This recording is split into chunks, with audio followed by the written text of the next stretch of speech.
Olá, amigos do Quartel-General, é um imenso prazer estar com todos vocês mais uma vez. Estávamos falando sobre o Plano Nacional de Políticas Criminais e Penitenciárias, estávamos falando da exclusão do regime semiaberto, então ficaríamos com o regime aberto e o regime fechado. Ficaríamos por quê? Porque é uma proposta do Plano Nacional de Políticas Criminais. Vimos que o regime aberto, ele vai ser preferencialmente por meio de monitoramento eletrônico. E o regime fechado em 3 estabelecimentos de segurança máxima, média e de segurança mínima. Então vamos ver a questão 52, que fala sobre os estabelecimentos de segurança média, regime fechado de segurança média. Vamos lá.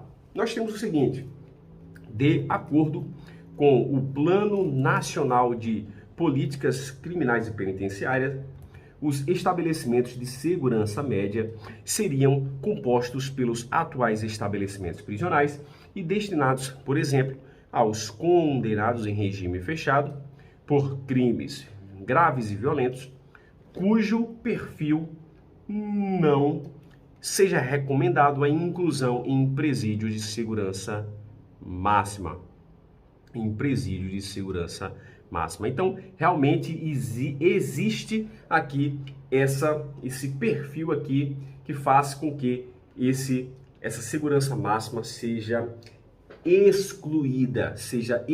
Então, o perfil, aquele preso não faz, aqui não está dentro do perfil lá da segurança máxima. Então, ele vai para a segurança média. Regime fechado, segurança média, gabarito correto.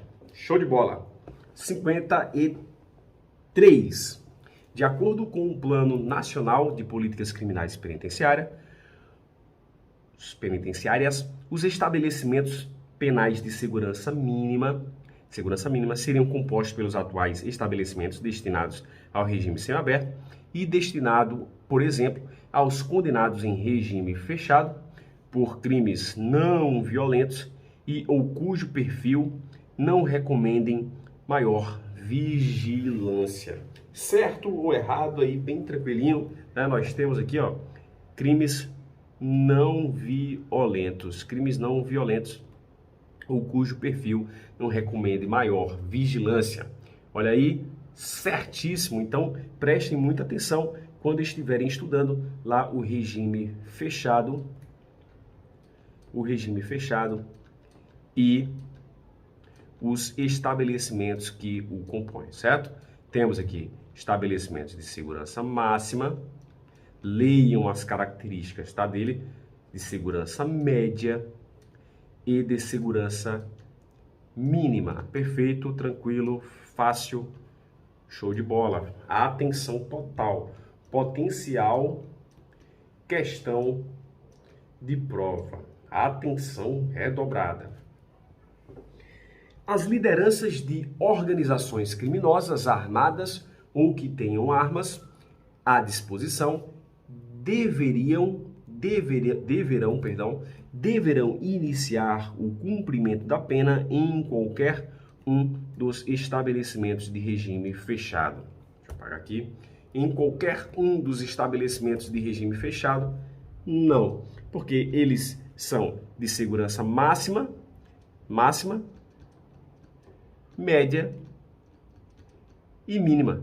E, na verdade, esses indivíduos aqui devem cumprir pena em estabelecimentos de segurança máxima. Então, quando ele fala em qualquer um dos estabelecimentos, não, está errado. Gabarito errado. Preste atenção, então, a esses indivíduos aqui de organizações criminosas armadas ou que tenham armas à disposição. Questão 55. O condenado por integrar organização criminosa ou crime praticado através de organização ou associação criminosa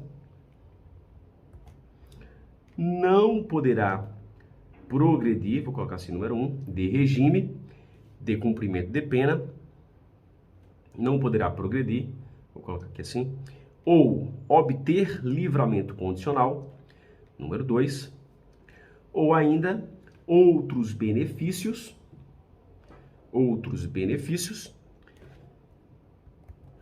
se houver elementos probatórios que indiquem a manutenção do vínculo associativo. Isso é uma passagem que está no nosso Plano Nacional de Políticas Criminais e Penitenciárias, PNPCP, e realmente ele copia e cola do texto lá deste plano, perfeito? Então, o indivíduo que ele tiver integrar organização criminosa ou praticar crime através de organização criminosa, ele não poderá progredir de regime, não poderá ser beneficiado pelo livramento condicional e ter outros benefícios, perfeito? Então, gabarito da 55, gabarito corretíssimo. Lembrando, né, a observação final, para falar a verdade aqui, né, se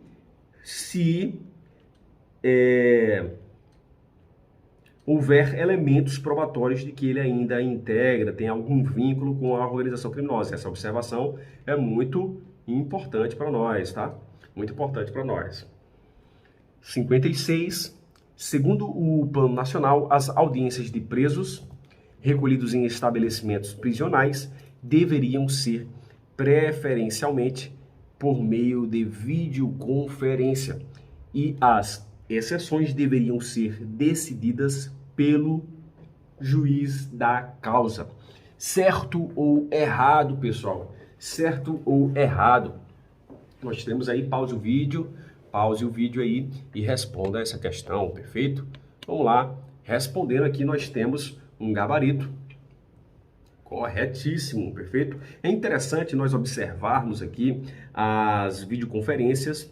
Videoconferências, elas reduzem e muito, reduzem gastos e também reduzidos aqui riscos, né, com as escoltas, enfim, né, levando o preso para cima e para baixo, né? Temos aí uma redução drástica de riscos e do gasto público, né? Gasto, por exemplo, né, nós temos aí para escoltar um preso, por exemplo, que está no Sistema Penitenciário Federal, ele, por exemplo, ele está em Porto Velho, e aí precisa ele ser ouvido em uma audiência lá do Rio Grande do Sul. Aí temos gastos com aeronave, gastos com diárias de servidores, risco também acentuadíssimo, né, entre outros fatores aí negativos. E aí com a videoconferência tudo isso será reduzido, ok? Questão 57, questão anulada. Questão 58. Propõe-se a criação de secretarias de administração prisional nos estados que não as possuem, já que em muitos estados a gestão prisional está vinculada à Secretaria de Segurança Pública, que tem olhar totalmente diferente para questões relacionadas aos presos ou aos policiais penais. Certíssima questão. Essa questão é muito interessante, mas bem tranquila. Copia e cola também do texto, do plano. Nós temos aqui a necessidade de serem criadas secretarias de administração penitenciária.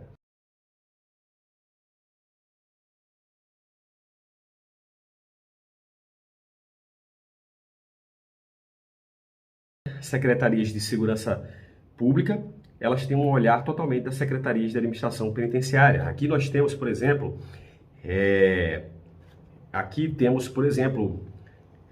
reabilitação, assistências a serem disponibilizadas aos presos, aos egressos, né? E aqui não, na segurança pública nós temos um olhar totalmente diferente de segurança e combate, vamos dizer assim. Ok? Então temos aí sim a necessidade de criação dessas secretarias de administração penitenciária, ou conforme outro nome mais específico, né? Temos o gabarito correto. Questão 59, propõe-se a previsão em lei de restrições ao repasse de recursos, bem como para a transferência de presos aos entes federados que se recusarem ou embaraçarem a concessão de licenças e também autorizações para a construção de unidades prisionais. Certo ou errado? Questão direta envolvendo aqui repasse de recursos públicos para os entes federados, né? Nós sabemos que existe um fundo penitenciário que distribui aqui para os entes, E aí, havendo aqui esse embaraço dos entes, haverá aqui haverá restrição aqui ao repasse, perfeito? Aqui, ó, vai ser bem aqui, perfeito? Restrição. Vamos lá, então nós temos aí um gabarito correto. Próxima questão, questão 60. Cabe ao DEPEN, acompanhado pelo Conselho Nacional de Políticas Criminais e Penitenciárias, o que estruturar junto aos entes federados, ou os estados federados, cronograma de implantação de unidades hospitalares, que vocês veem lá, por exemplo, na Lei de Execução Penal. Implantação de unidades hospitalares, onde? Nos complexos penitenciários, perfeito. As ações devem ser coordenadas e conveniadas com o Ministério da Justiça, que deverá auxiliar e destinar recursos financeiros e pessoal. Uma questão muito importante, pessoal, muito importante mesmo, essa questão número 60. E aí, quando falamos aqui sobre unidades hospitalares, eu acho uma questão muito específica, tá? Muito específica, mas é bom a gente ficar esperto quanto a ela, tá? Olha só, se nós estamos falando de unidades hospitalares, a gente tem que observar aqui, ó, não é Ministério da Justiça, certo? Que deve auxiliar, deve destinar recursos financeiros e pessoal. Mas sim, olha só que legal, mas sim, Ministério da Saúde. Eu coloquei essa questão aí mais para a gente ficar esperto aí nessa pegadinha de trocar uma palavrinha ou outra ali. Então, fica esperto. Acho muito específica, tá? Muito dentro lá do Plano Nacional. Mas, por via das dúvidas, por desencargo de consciência, eu optei por colocá-la aí para que a gente possa não cair nas pegadinhas. Perfeito? Questão 61, questão anulada. Vamos para a próxima. O Plano Nacional 62, o Plano Nacional anterior menciona um instrumento importante para os egressos e toda a sociedade. O quê? O incentivo fiscal às empresas que contratarem presos e egressos. Certo ou errado? Certo ou errado? Certo ou errado?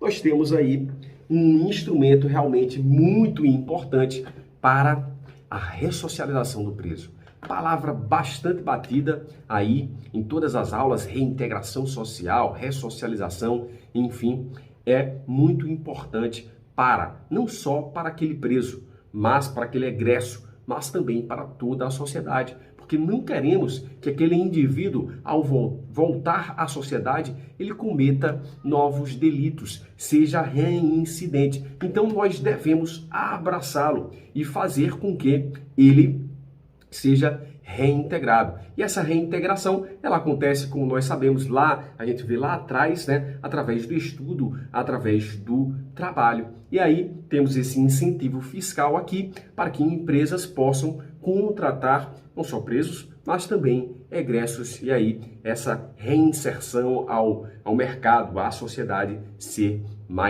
bem melhor. É óbvio que nós sabemos que nós podemos fazer de tudo, mas é necessário o desejo daquele egresso, daquele preso, de esquecer o mundo do crime e vir novamente para a sociedade. Perfeito? Então nós temos aí um gabarito correto da questão 62, incentivo fiscal. Questão 63, muito legal também essa 63. Em relação à ressocialização, a gente vê essa palavra aqui muitas e muitas vezes no nosso estudo da Lei de Execução Penal e nos diversos atos normativos que estudamos.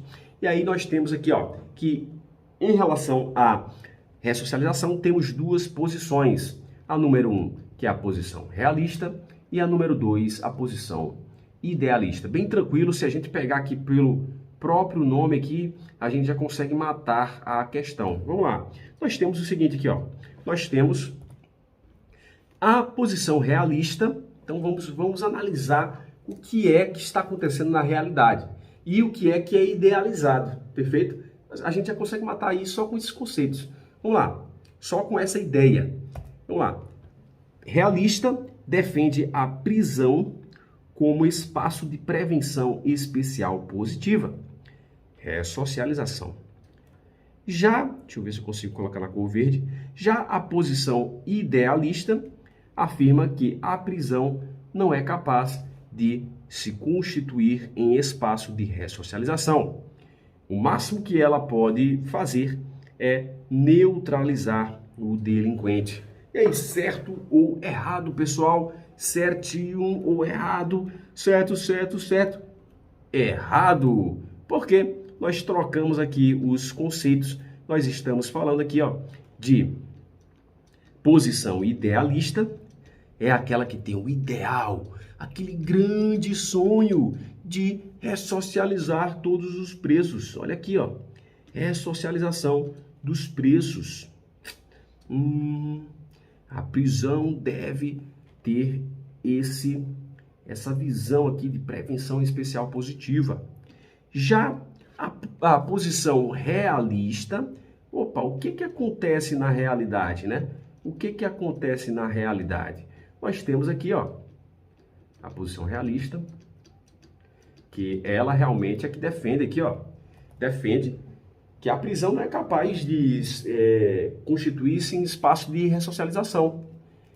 O máximo que ela consegue fazer é neutralizar o delinquente, ok? Então temos aí o gabarito errado por trocar os conceitos.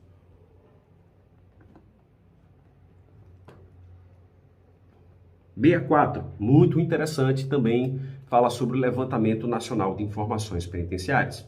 Ele é realizado anualmente, certinho, até aqui está certo, pelo DEPEN, inclui informações sobre pessoas egressas do sistema prisional. Certo ou errado? Esse levantamento, ele inclui informações de pessoas egressas.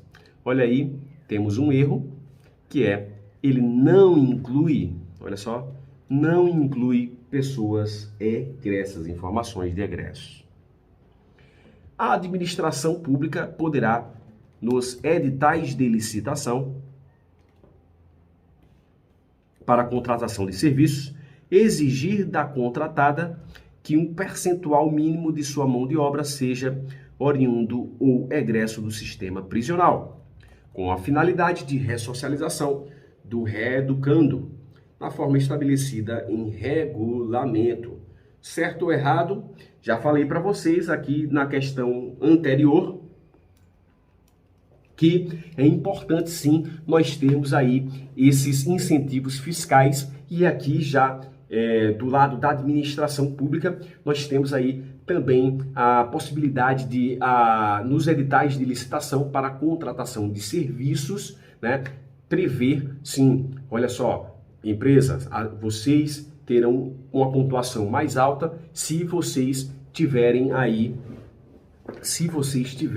o quê? Contratarem mão de obra oriunda do sistema prisional, tiverem uma porcentagem, um percentual, certo? Então, é possível que exista isso e é possível que exigir da contratada que um percentual mínimo de sua mão de obra seja oriunda ou egresso do sistema prisional. Muito importante esses pontos para ressocialização, reintegração do preso à sociedade. Ressocialização, termo mais utilizado, perfeito?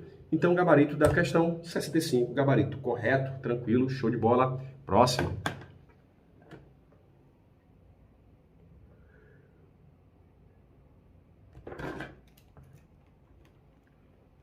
De acordo com a Lei 13.675, que institui o SUSP, somente fazem parte da atuação conjunta, coordenada, sistêmica e integrada os órgãos da União, dos Estados e do Distrito Federal. Vem para mim. Olha só, nós temos aí a Lei 13.675 instituindo o SUSP, Sistema Único de Segurança Pública. Esse Sistema Único de Segurança Pública, ele vai fazer o quê? Ele vai trazer o que para a segurança pública uma atuação integrada, sistêmica, coordenada de quê? Dos entes federados. E quem são os entes federados incluídos no SUSP? Quem são? São União, Estados, Distrito Federal e também municípios. Então a questão erra, vamos para lá, a questão erra quando afirma que temos aqui, ó, quando afirma que somente temos órgãos da União, dos Estados e do Distrito Federal. Temos também aqui ó, a participação de municípios aqui no Sistema Único de Segurança Pública, perfeito? Então temos aí o gabarito errado. Compete à União estabelecer a política nacional de segurança pública e defesa social, perfeito, tranquilo. E ó, cabe, confirmando o que nós falamos aqui, ó, cabe aos estados, cabe ao Distrito Federal, cabe aos municípios estabelecer suas respectivas políticas, certo ou errado, aí sim, tranquilinho, certíssimo. Lembrando que os estados, o Distrito Federal e os municípios, quando estabelecerem suas próprias políticas, eles deverão obediência a quê? À Política Nacional de Segurança Pública e Defesa Social, PNSPDS. Perfeito? Show de bola. Para a próxima, lei 8. Vamos falar agora sobre as diretrizes, princípios, diretrizes e objetivos. Então, vou lá, pause o vídeo aí que é muito interessante para você essa questão. Vou lá falar sobre elas para vocês. Elas, porque são várias questões, perfeito? Nós temos aí atendimento imediato ao cidadão. Eu gostaria de falar para vocês, antes de tudo, né? Volta para a tela. Antes de tudo, eu gostaria de falar aqui, ó, que sempre quando houver verbos, nós temos aí o que? Objetivos, tá? Verbos igual a objetivos, perfeito? Já vou marcar aqui. Só que acontece o seguinte, eu não acredito que a banca examinadora vá cobrar os objetivos. Não acredito nisso. Eu acredito que o que vier, pode ser que venha princípios e diretrizes. Aí é mais complicado, né? Porque eu não acredito que ela pegue um verbo lá do objetivos e transforme esse verbo em substantivo. Não acredito. Seria muito complicada essa questão. Então, colocar uma questão sobre princípio e diretriz é, de certa forma, uma questão mais interessante, né? E também ela não é uma questão que seria, de certa forma, impulsivo, né? Porque você trocar um verbo por um substantivo, aí esse verbo que era objetivo, ele pode ser confundido com princípio e diretriz. Eu acho uma questão muito difícil, né? Muito difícil mesmo. Mas é possível que isso seja cobrado? Sim. Mas eu acho mais lógico, né? E até uma questão bem bacana aí para testar o conhecimento do aluno, questão de memorização, é confundir um princípio e uma diretriz. Eu acredito nisso, tá? Mas vamos estudar todos eles, né? Princípios, diretrizes e objetivos, para a gente chegar armado lá no dia da prova e arrebentar a prova. Perfeito? Vamos lá. Então nós temos aí atendimento imediato ao cidadão. O que vocês marcam? Pessoal? Princípio, algo mais abstrato, algo mais na atividade aqui. Nós temos aí, ó, diretriz, algo mais relacionado à atividade mesmo, né? Os princípios, eles são mais abstratos, no geral, mais abstratos. Perfeito? E muitos deles parecem com aqueles princípios da Constituição Federal, perfeito? Algo que fala ali sobre os poderes, algo que fala sobre a eficiência, sobre a vida, direitos humanos, né? Muitos deles que parecem muito com o texto da Constituição Federal, perfeito? Vamos lá, questão 69, já dei o bizu para vocês, né? De verbo apoiar, as ações de manutenção da ordem pública e da incolumidade das pessoas, do patrimônio, do meio ambiente e de bens e direitos, nós temos aí um objetivo. Show? Uso comedido e proporcional da força. Parece mais um princípio, parece mais uma diretriz. Princípio ou diretriz? A gente pode pegar aqui, forçar a barra e falar sobre proporcionalidade no exercício da força. Pode, olha só, pode sim, proporcionalidade. Parece um princípio, né? Lá da Constituição, do direito, enfim, né? Temos aí o princípio da proporcionalidade. Show? Próxima. Proteção da vida, do patrimônio e do meio ambiente. Vida, patrimônio, meio ambiente. Parece o quê? Quando a gente observa lá no artigo 5º da Constituição Federal, nós temos lá, todos são iguais perante a lei, sendo garantidos aos brasileiros e aos estrangeiros residentes a inviolabilidade do direito à vida, liberdade, igualdade, segurança e propriedade, patrimônio, né, vamos dizer assim. Né? Então nós temos aí bem parecido, né, a inviolabilidade, a proteção da vida, patrimônio, propriedade, enfim, nós temos aí um princípio. Atuação integrada entre a União, entre os estados, Distrito Federal e municípios, nós já falamos sobre isso, em ações de segurança pública e políticas transversais para a preservação da vida, do meio ambiente e da dignidade da pessoa humana. Nós temos aí algo mais relacionado à atividade, né, atuação, ação, né, nós temos aí uma diretriz. Promover a interoperabilidade dos sistemas de segurança pública. Nós vimos, né, isso aqui, ó, interoperabilidade, com o que? Lembra, pessoal? Um princípio lá, ó, da DNAISP, né? Lembra? Interoperabilidade, perfeito? Só para a gente relembrar aqui. Promover a interoperabilidade, peraí, a gente está diante aqui de um verbo. Se é verbo, então nós temos um objetivo. Eficiência, perdão, já marquei, perdão. Já marquei. Eficiência, nós temos aqui, eu juntei todas as eficiências aqui que temos, né? Temos 3.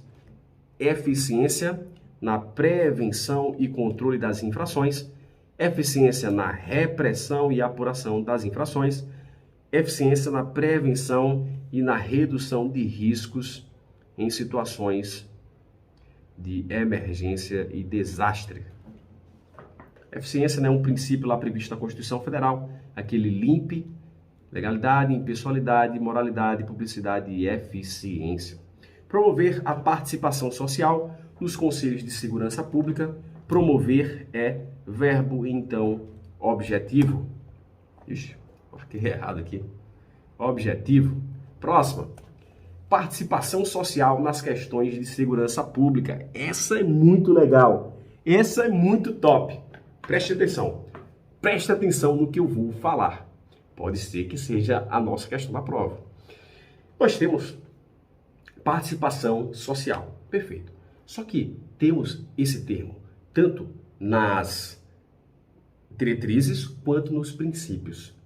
Olha só a diferença que eu vou falar para vocês. Vou jogar lá na tela. Olha só. Nós temos aí participação social, já vou marcar para vocês. É uma diretriz. Mas quando falar assim, ó, participação e controle social, pode ser uma pegadinha, sei lá. Eles fizeram copia e cola da lei. Nós temos aqui que é um princípio, perfeito? Se falar controle social, temos princípio. Se falar só participação social, temos uma diretriz, ok? Coordenação, cooperação, colaboração dos órgãos e instituições de segurança pública. Então, temos aqui, parece algo relacionado à ação, né?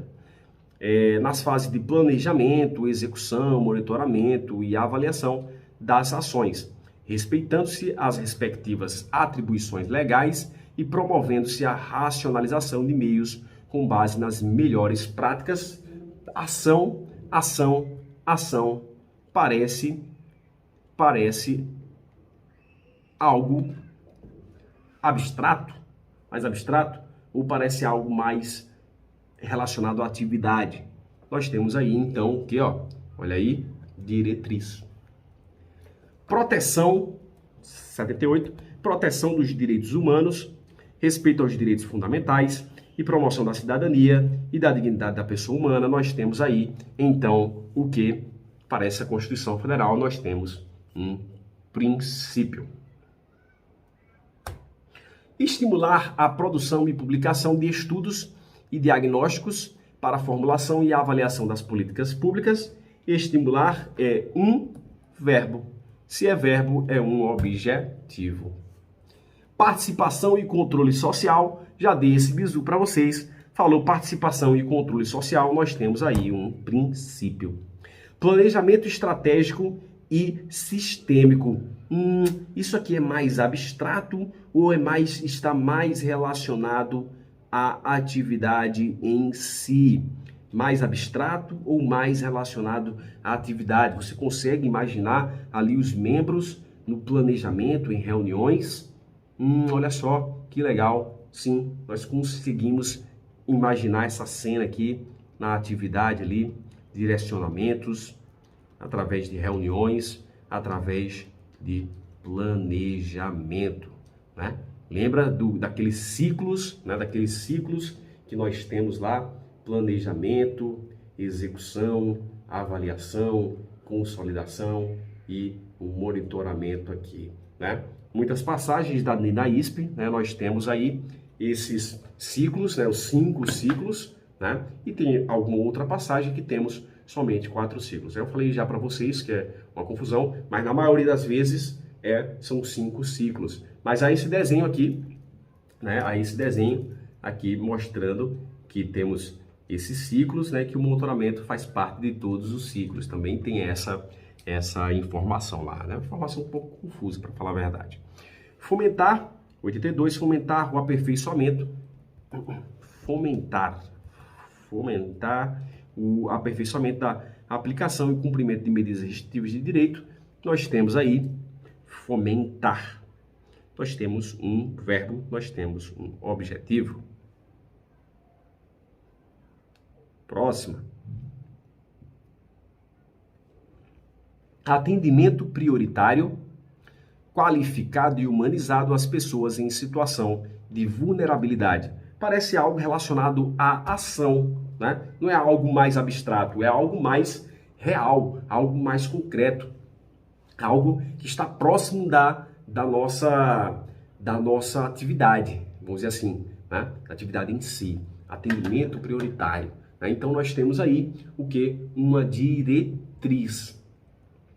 É óbvio, né, que a gente, se falar assim no conceito de diretriz, não é isso na ponta do lápis, né? No real significado não é isso que eu estou falando, tá? Mas eu acho que entre princípio e diretriz, o princípio ele é muito mais abstrato, ele está mais distante, né? A diretriz ela está um pouquinho mais próxima, e a gente consegue enxergar esse atendimento, esses substantivos aí na nossa atividade, perfeito? Essa visão que a gente deve ter. Vamos lá. Publicidade das informações não sigilosas. Lembre, né, que é a publicidade das informações não sigilosas. Não é publicidade de tudo. Nós sabemos que a publicidade lá prevista na Constituição Federal, né, tem exceções, perfeito? Tem exceções, ok? Então aqui a publicidade, conforme também a Constituição Federal de 1988, ela é um princípio. Transparência, responsabilização e prestação de contas. Essa transparência ela aparece bastante também aqui, ó, com a publicidade, né? Parece bastante com a publicidade, né? E que os servidores públicos, os órgãos públicos, eles devem prestar contas à sociedade, né? Então nós temos aí, sim, também um princípio. Estimular o intercâmbio de informações de inteligência de segurança pública, inclusive aqui, ó, com instituições estrangeiras congêneres. Nós temos aí, inclusive, alguns servidores do Departamento Penitenciário Nacional, da área de inteligência, em um determinado momento, aí, há uns anos, eles foram a esse estímulo aí e eles foram fazer cursos de inteligência, né, participar de cursos de inteligência com polícias estrangeiras, com órgãos de segurança do exterior. Muito interessante com a polícia da Inglaterra, dos Estados Unidos, do Paraguai e de outros. É muito interessante essa informação aí, informação pública, tá? Vamos lá. Então temos aí estimular, nós temos um objetivo. Próxima, integrar e compartilhar as informações de segurança pública. Então muito interessante assim, esse compartilhamento, né? Essa integração das informações. Nós temos aí um objetivo, né? Verbos, objetivo. Fortalecimento das instituições de segurança pública por meio de investimentos e do desenvolvimento de projetos estruturantes e da inovação tecnológica. Fortalecimento é algo mais abstrato ou algo mais concreto. Fortalecimento. Nós temos aí, olha só, o que? Uma diretriz. Quando falar sobre fortalecimento, nós temos uma diretriz. Olha só, temos aqui fortalecimento de novo das ações de prevenção, resolução pacífica dos conflitos, priorizando políticas de redução da letalidade violenta, com ênfase para os grupos vulneráveis. Então temos aí também uma diretriz. Próxima, questão 90, fomentar a integração em ações estratégicas e operacionais, em atividades de inteligência de segurança pública e em gerenciamento de crises e incidentes. Nós temos aí o que? Um objetivo. Então é isso, pessoal. Olha só que bacana. Fizemos 40 questões aproximadamente. É isso? 40 questões. Perdi as contas. 40 questões aproximadamente aí da nossa apostila. Muito interessante essas questões sobre diretrizes, sobre princípios, sobre objetivos, muito bacana mesmo. Leiam a lei do SUSP, lei 13.675, uma lei bem tranquila, né? Eu acho que nos atos normativos que nós estudamos para o concurso do DPEM, eu acho que poucos trazem uma dificuldade maior, né? Por exemplo, aquela portaria 199, aquela portaria totalmente sem sentido, né? De cobrar um monte de competência, um monte de atribuições dos órgãos ali, né? Órgãos que não tem nada a ver, para falar a verdade, né? Com a atividade que na maioria esmagadora das vezes é realizada por vocês que prestam concurso e que serão futuros servidores. A maioria esmagadora das vezes vocês vão para a área fim. É muito mais interessante que o órgão tivesse especialistas daquela área de contabilidade, de administração, enfim. Inclusive tentaram fazer isso no concurso anterior, mas não conseguiram, perfeito? Todo mundo é área fim, todo mundo é agente federal de execução penal e na maioria dos casos o pessoal está lotado nas unidades penitenciárias, nos estabelecimentos penais federais. Então, portaria 199, temos ali a lei de execução penal com uma particularidadezinha, uma jurisprudênciazinha ou outra, né? Mas no geral os 17 atos normativos, documentos, nós temos aí que são bem tranquilos, né? Leituras rápidas ali, essa reta final, precisamos fazer leituras rápidas dos atos, lei 13.675, portaria da força-tarefa, portaria de assistências, lei da cooperação federativa 11.473, leis de inclusão e transferência, né? Lei 11.671 e o decreto 6877, o regulamento do Sistema Penitenciário Federal 6.049, mais tranquilo e algumas divergências ali com a lei de execução penal, né? Nós temos o Plano Nacional um pouquinho maior também, né? Para falar a verdade, eu acho que os que mais pode trazer uma dificuldadezinha, que eu acho ser uma dificuldadezinha, são o Plano Nacional, a Portaria 199 e a Lei de Execução Penal e a jurisprudênciazinha, mas eu acho que vocês já estão calejados aí de vários exercícios aí, com vários professores, vários cursos, e eu acho que dá para chegar arrebentando também. Só a Portaria 199, que é aquela decoreba chata, sem sentido nenhum, mas a gente também vai arrebentar, e se Deus quiser a gente vai conseguir mostrar aqui todas as questões mais importantes ali, e se Deus permitir ali, colocar a questãozinha, sementezinha ali para a gente, no dia da prova ali, arrebentar a Portaria 199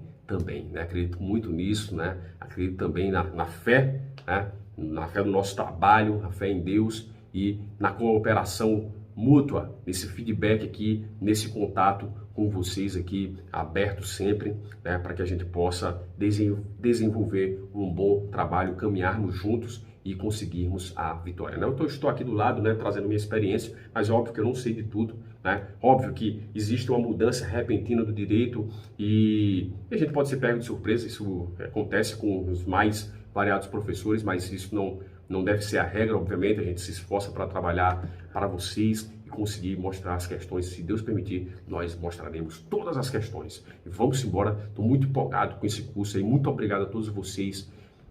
Muito obrigado pelo contato, pela participação, pelo carinho de sempre. Até mais.